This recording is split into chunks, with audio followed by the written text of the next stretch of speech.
The following geopolitical context presentation on South America for Walsh University's course 681 will be presented by Christy Murray and Amanda Taylor. Democracy was established in South America in 1959 and abolished the predominantly dictator rule throughout the country.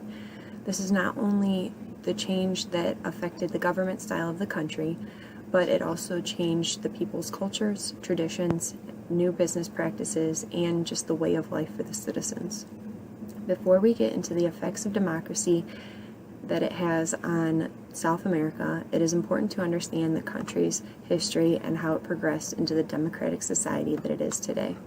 The following video highlights some key. Hi, I'm John Green. This is Crash Course World History, and today things are going to get a little bit confusing because we're going to talk about revolution and independence in Latin America. It's a bit confusing because 1, Latin America is big. 2, it's very diverse. 3, Napoleon makes everything complicated. And 4, as we've seen in the past, sometimes revolutions turn out not to be that revolutionary. Witness, for instance, the New England Revolution, who instead of trying to form new and better governments are always just kicking balls around like all the other soccer teams.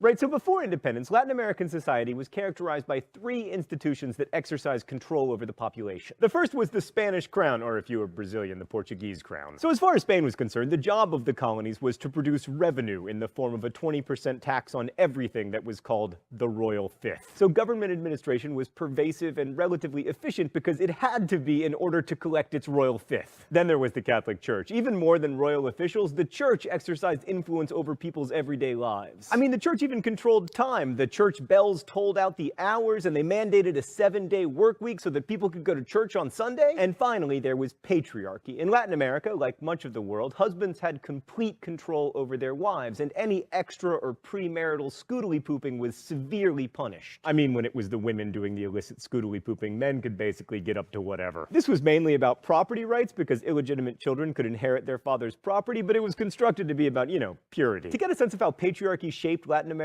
lives, take a gander at Sor Juana Inés de la Cruz, whose name I'm actually abbreviating. A child prodigy who spoke 5 languages by the age of 16, de la Cruz wanted to disguise herself as a boy so she could attend university, but she was forbidden to do so. Still, she wrote plays and poetry, she studied math and natural science, and for being one of the leading minds of the 17th century, she was widely attacked and eventually forced to abandon her work and sell all 4,000 of her books. That's a shame because she had a great mind, once writing that Aristotle would have written more if he'd done any cooking. A couple other things. First, Latin America led the world in transculturation, or cultural blending. A new and distinct Latin American culture emerged mixing 1, whites from Spain called peninsulares, 2, whites born in the Americas called Creoles, 3, Native Americans, and 4, African slaves. This blending of culture is maybe most obvious when looking at Native American and African influences on Christianity. The Virgin of Guadalupe, for instance, was still called Tenochtitlan, the indigenous earth goddess, by Indians, and the profusion of blood in Mexican iconography recalls the Aztec use of blood in ritual. But transculturation pervaded Latin American life, from food to secular music to fashion. Somewhat related, Latin America had a great deal of racial diversity and a rigid social hierarchy to match. There were 4 basic racial categories: white, black, mestizo, a mix of white and American Indian, and mulatto, a mix of white and black. We try not to use that word anymore because it's offensive, but that's the word they use. And from the 16th century on, Latin America had a huge diversity of mixed-race people, and there were constant attempts to classify them and divide them into castes. You can see some of these in so-called casta paintings, which attempted to establish in a very weird and enlightenment-y way all the possible racial combinations. But of course, that's not how race works, as evidenced by the fact that successful people of lower racial castes could become legally white by being granted gracias al sacar. So by 1800, on the eve of Latin America's independence movements, roughly a quarter of people were mixed race. All right, now let's have us some revolutions. How should we organize this, Stan? Let's begin with Latin America's most successful country as defined by quality of soccer team. So Brazil, he said as thousands of Argentines booed him, is obviously different because it was ruled not by Spain, but by Portugal. But like a lot of revolutions in Latin America, it was fairly conservative. The Creoles wanted to maintain their privilege while also achieving independence from the peninsulares. And also, like a lot of Latin American revolutions, it featured Napoleon. Freaking Napoleon, you're everywhere. He's behind me, isn't he? Yeah! So when Napoleon took over Portugal in 1807, the entire Portuguese royal family and their royal court decamped to Brazil. And it turned out they loved Brazil. King João loved Brazil so much. Off topic, but do you think that JWoww named herself after King João? I mean, does she have that kind of historical sensibility? I think she does. So King João's life in Rio was so good that even after Napoleon was defeated at the Battle of Waterloo, he just kind of stayed in Brazil. And then by 1820, the Portuguese in Portugal were like, hey, maybe you should come back and, like, you know, govern us, King of Portugal. So in 1821, he reluctantly returned to Lisbon, leaving his son, Prince Pedro, behind. Meanwhile, Brazilian Creoles were organizing themselves around the idea that they were culturally different from Portugal, and they eventually formed a Brazilian party.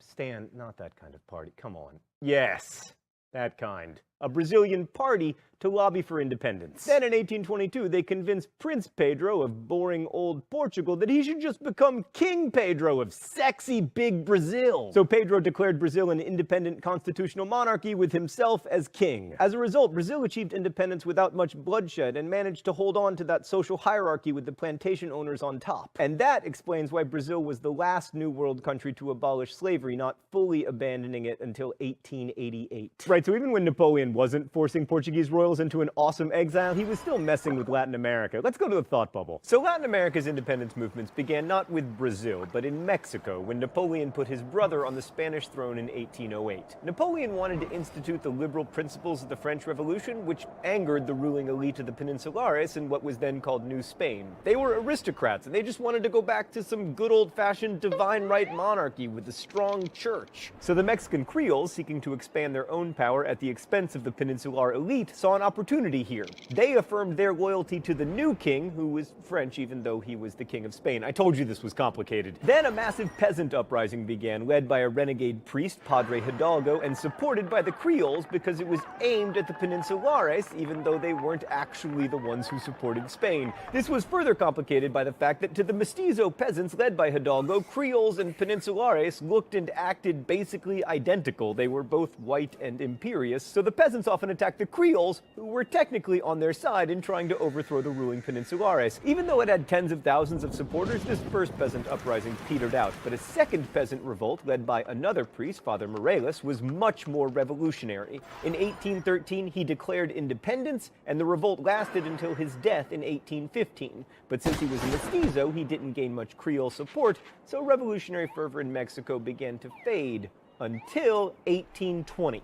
When Spain, which was now under the rule of a Spanish rather than a French king, had a real liberal revolution with a new constitution that limited the power of the church. Thanks, Thought Bubble. So in the wake of Spain's liberalizing movements, the Mexican elites who had previously supported Spain switched sides and made common cause with the Creoles in the hopes that they could somehow hold on to their privileges. And pushing for independence together, things went very well. The Creole general Iturbide and the rebel mestizo commander Guerrero joined forces and won independence, with most of the Peninsulares returning to Spain. Iturbide, the whiter of the two generals, became king of Mexico in 1822. Remember, this was a revolution essentially against representative government. But that didn't work out, and within a year he was overthrown by the military and a republic was declared. Popular sovereignty was sort of victorious, but without much benefit to the peasants who actually made independence possible. This alliance between conservative land-owning elites and the army, especially in the face of calls for land reform or economic justice, would happen over and over again in Latin America for the next century and a half. But before we come to any conclusions, let's discuss one last revolution. So Venezuela had a cadre of well-trained Creole revolutionaries who by 1811 had formed a revolutionary junta that seized power in Caracas and formed a republic. But the interior of Venezuela was home to mixed-race cowboys called llaneros who supported the king. They kept the Caracas revolutionaries from extending their power inland, and that is where Simón Bolívar, El Libertador, enters the picture. Bolívar realized that the only way to overcome the various class divisions, like the one between the Caracas Creoles and the llaneros, was to appeal to a common sense of South Americanness. I mean, after all, the one thing that almost all South Americans had in common, they were born in South America, not Spain. So then, partly through shows of toughness that included like crossing flooded plains and going without sleep, Bolívar convinced the llaneros to give up fighting for Spain and start fighting against them. He quickly captured the vice-regal capital at Bogota, and by 1822 his forces had taken Caracas and Quito. Hold on, lest I be attacked by Argentines who are already upset about what I said about their really good soccer team, I want to make one thing clear. Argentina's General José de San Martin was also vital to the defeat of the Spanish. He led expeditions against the Spanish in Chile and also a really important one in Lima. And then in December of 1824, at the Battle of Ayacucho, the last Spanish viceroy was finally captured and all of Latin America was free from Spain. Oh, it's time for the open letter? That's a chair, Stan, but it's not the chair.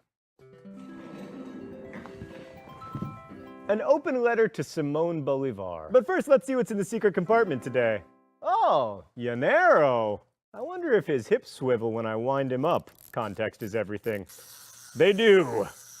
Hey there, cowboy. Dear Simón Bolívar, first, you had fantastic mutton chops. It's as if you're some kind of handsome Martin Van Buren. You were a man of immense accomplishments, but those accomplishments have been richly rewarded. I mean, you have a country named after you, not to mention 2 different currencies. But for my purposes, the most important thing you ever did was die. You may not know this, Simón Bolívar, but when I am not a world history teacher sitting next to a fake fireplace, I am a novelist. And your last words, "Damn it, how will I ever get out of this labyrinth," feature prominently in my first novel, Looking for Alaska, except it turns out those weren't your last words. Your last words were probably, "Jose, bring the luggage." But I decided to use your fancy, romantic, inaccurate last words. It's called artistic license. Put that in your luggage. Anyway, fantastic life. I just wish you'd nailed it a little bit better with your last words. Best wishes, John Green. So by 1825, almost the entire Western Hemisphere, with a few exceptions in the Caribbean, was free from European rule. Oh, right, and Canada. I'm just kidding, Canadians. It's so easy to make fun of you because you're so nice. And so I tease you, and then you're like, "Oh, thanks for noticing that we exist." My pleasure. Anyway, this is pretty remarkable, especially when you consider that most of this territory had been under Spanish or Portuguese control for almost 300 years. The most revolutionary thing about these independence movements were that they enshrined the idea of so-called popular sovereignty in the New World. Never again would Latin America be under the permanent control of a European power, and the relatively quick division of Latin America into individual states, despite Bolivar's pan-South American dream, showed how quickly the people in these regions developed a sense of themselves as nations distinct from Europe and from each other. This division into nation-states prefigures what would happen to Europe in the mid-19th century, and in that sense, Latin America is the leader of 19th century world history. And Latin American history presages another key theme in modern life, multiculturalism. And all of that makes Latin America sound very modern, but in a number of ways, Latin American independence wasn't terribly revolutionary. First, while the Peninsulares were gone, the rigid social hierarchy with the wealthy Creoles at the top remained. Second, whereas revolutions in both France and America weakened the power of the established church, in Latin America, the Catholic Church remained very powerful in people's everyday lives. And then there is the patriarchy. Although there were many women who took up arms in the struggle for independence, including Juana Azurduy, who led a cavalry charge against Spanish forces in Bolivia, patriarchy remained strong in Latin America. Feminist ideas like those of Mary Wollstonecraft would have to wait. Women weren't allowed to vote in national elections in Mexico until 1953, and Peru didn't extend voting rights to women until 1955. Also, Latin America's revolutionary wars were long and bloody. 425,000 people died in Mexico's war for independence. And they didn't always lead to stability. Venezuela, for instance, experienced war for much of the 19th century, leading to as many as 1 million deaths. And it's important to note that fighting for freedom doesn't always lead to freedom. The past 2 centuries in Latin America have seen many military dictatorships that protect private property at the expense of egalitarian governance. Freedom, independence, and autonomy are complicated terms that mean different things to different people at different times. So too with the word revolutionary. Thanks for watching. I'll see you next week. South America consists of 12 different countries and is the 4th largest continent. Its population is 5th among the other continents. South America is a land of many different countries with a rich history of many different governments, mostly being dictatorships. Since 1959, democracy has been on a rise, with most recently all 12 countries taking this type of government practice. Where does South America stand in terms of democracy? South America is in a constant dilemma with democracy. The rise of democracy started in Venezuela and finished in Suriname. One by one, South American countries have turned from dictatorships into democracies. Even with democracy taking over, the countries still have many issues. The largest issue is corruption of the political leaders. The corruption they have been dealing with is the use of bribe taking and bribe giving. The democracy for its individual countries of South America. You have Argentina, Bolivia, Brazil, Chile, Colombia, Ecuador, Guyana, Paraguay, Peru, Suriname, Uruguay, and Venezuela. In the 12 countries of South America, democracy has slowly been on the rise since 1959. Democracy appears to be the most solid in Argentina, Brazil, Chile, and Uruguay, while it is on shakier grounds in the other countries. Corruption is higher in Venezuela and Brazil. A major source of illegal drugs from the U.S. is Colombia. President Samper is accused of taking $6 million bribe to allow drug trafficking to continue in those countries. In Chile, they have learned to respect the rule of law, and in Bolivia, democracy is stable. Is the democracy of South America countries the same as the other third world countries? Third world countries consist of Asia, Africa, and Latin America. Where these countries, our democratic level is very difficult. Third world countries lack material prosperity, urbanization, cultures that encourage tolerance and participation, and political institutions that have developed accepted ways of resolving conflict. Therefore, are less likely to be able to start and uphold a democratic political systems. South America has been able to start and maintain a political system. How does democracy affect the history and culture of South America? South America won independence from Spain and Portugal between 1810 and 1824. In 1823, President James Monroe voiced the first U.S. policy on Latin America. The Monroe Doctrine cautioned European nations against interfering in the business of independent nations in the Western Hemisphere. Historical transformation occurred in the 1980s when Latin American countries all began to accept democratic governments to replace the current dictatorship rule. South America has had a history of many different governments, with the last being dictatorship. In some cases in South America, the culture is not tolerable for a democratic government to thrive. This includes who is currently in power, social class, political institutions, and geographic locations. Poverty, race, and economic inequalities remain high in some countries. Even though political violence has diminished in the region, crime rates are still high. Some democratic governments are too weak to deal well with civil disorder issues, and many are rife with corruption. There are many factors that are used when it comes to determining the health of a country and its administration. These factors are centered around the quality and performance of the governing persons. Through democracy, more confidence has been placed on the government officials and the people of the country of South America, and their trust that they are working for the betterment of the people. With less restrictions placed on the people by their government, there has also been the greater ability for the people to move and be freely innovative and become empowered. The next steps for the country is to begin to increase their education for all people to allow them to think outside of the box that they have been allowed to historically. With the abolishment of the majority dictatorship rule in South America, there have been many opportunities for the country. Firstly, the citizens are able to truly voice their opinions without fear of repercussions by a vengeful ruler. In recent years, there has been an increase in informal youth movements promoting democratic changes in many countries, interconnected and mobilized in non-traditional ways, especially via social networks. Previously stifled expression of opinion is now widely accepted, which is giving the people, especially the youth, a voice when it comes to being democratic changers that they had never before been able to do. There are also many challenges, such as large amounts of corruption throughout South America in their governing system. Those in power, when left unchecked, have succumbed to bribery, misappropriation of funds, or other illegal activities that have been removed from office through the democratic process. Even so, nearly all of the removals have led to continued democratic rule. Vice presidents and other constitutional line of succession have stepped in their replacement. Democracy is alive and well in Latin America, even if the methods for changing governments are sometimes unorthodox. But of all of this is not meant to overlook the success of the newly democratic country.